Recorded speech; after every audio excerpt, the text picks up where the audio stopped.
NordicTrack treadmill. To show, this is how treadmills are packaged.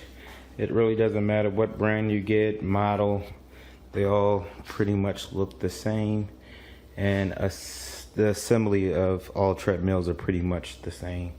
Very slight differences between different makes and models and things like that. So here we go, it's all unboxed. I normally keep this part in the box along with the covers until I'm ready for them. So this is what you get, and these are the assembly parts here and what's in the box, the console. And first step, feeding the wire through the upright. That's so you can connect it to the console. Next, you want to ground it here. Sometimes, and most of them, there's a screw here already. You just remove that screw. It's a throwaway screw is what I call them. It's just for doing the packaging and the shipping that they put screws in that hole. So on some of these treadmills, there's screws that will be left over because they're screws you're taking out and put in the screws that's in the hardware package.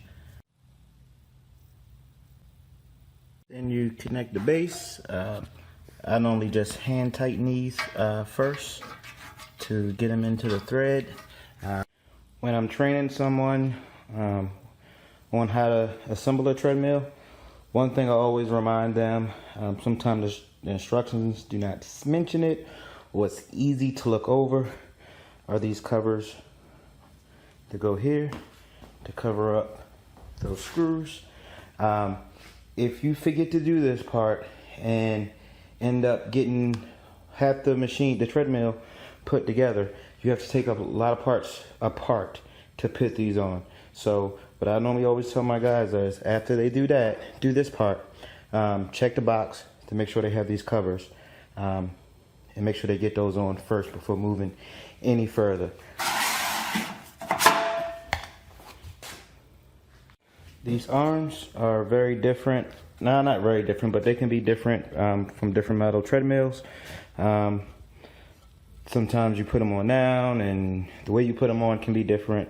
But these two screws, you want to, like I said, put them in with your fingers, just for hand tighten it first.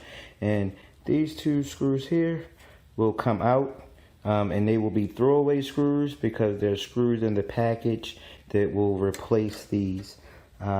So these are some of those throwaway screws that I was talking about. I'm going to remove 2 screws, 3 screws in here normally, 2. And I'm going to take this off. This is going to go here, and it's going to screw in here and here with 2 new screws. That's the place where those throwaway screws were. There you go. Let's now connect it.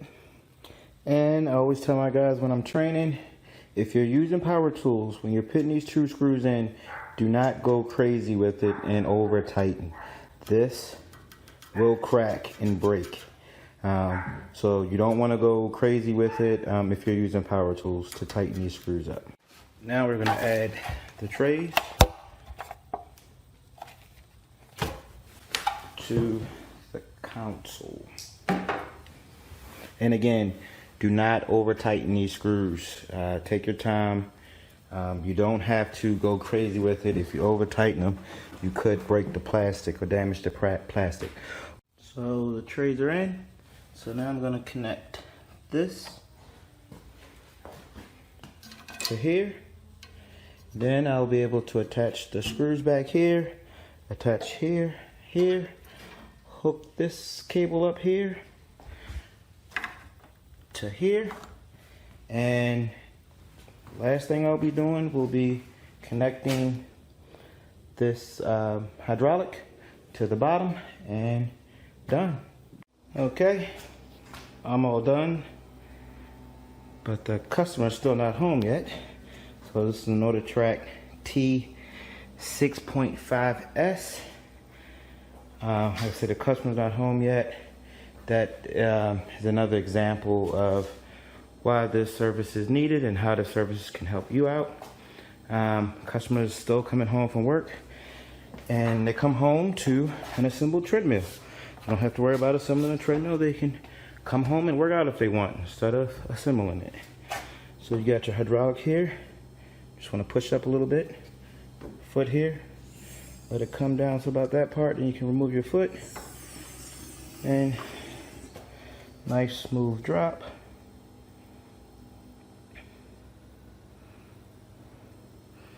And one thing I like to do before I go over everything with the customer, turn it on, turn it at the highest speed.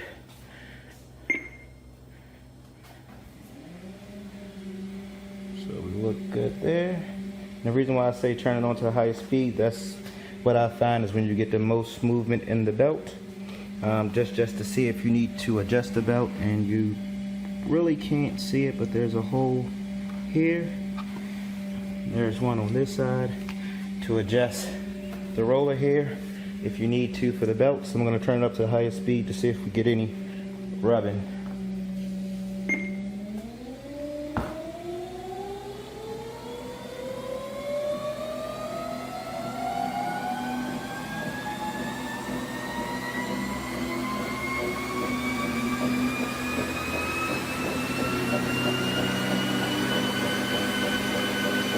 There's no rubbing, but I'm going to adjust the belt just a little because there's big gap here, no gap over there. So I'm going to adjust the belt just a little bit. As long as you don't have it rubbing and digging into the plastic here, you're good to go. But I'm just going to adjust a little bit so it looks a little better. Check the incline.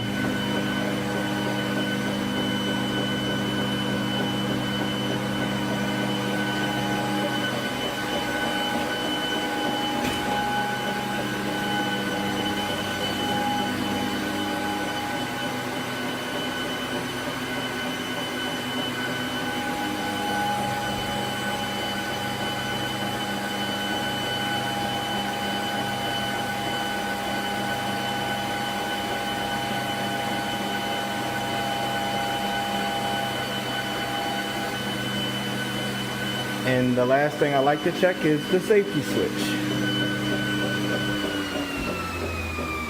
And it works.